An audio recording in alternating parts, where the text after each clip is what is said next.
श्री राम जी आपका कॉल आया है, कृपया करके अपनी फ़ोन उठा लीजिए और बात कर लीजिए। हेलो श्री राम जी, आपको कोई कब से कॉल कर रहा है, पर्सनल बात करना चाहता है, सो कृपया करके फ़ोन उठा लीजिए और बात कर लीजिए।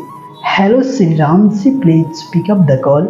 बात को समझिए और फ़ोन उठाइए वरना फ़ोन कट जाएगा।